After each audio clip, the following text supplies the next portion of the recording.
ಎಲ್ರಿಗೂ ನಮಸ್ಕಾರ. ನನ್ನ ಹೆಸರು ವಿನಾಯಕ. ನಾನೊಬ್ಬ ಕನ್ನಡ ಸರ್ಕಾರಿ ಶಾಲೆ ಶಿಕ್ಷಕ.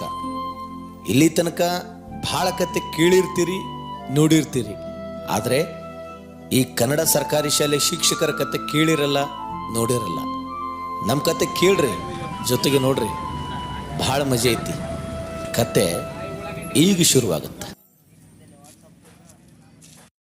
ನಮಸ್ಕಾರ ರೀ ಸರ್. ನಮಸ್ಕಾರಪ್ಪ. ಏನ್ ಬೇಕು ಸರ್? ಏನ್ ಅನ್ಬೇಕು? ಒಂದ್ 2 ಕೆಜಿ ಉಳ್ಳಗಡ್ಡೆ ಹಾಕು, ಮತ್ತೆ ಟೊಮೆಟೊ ಒಂದ್ 2 ಕೆಜಿ ಹಾಕು.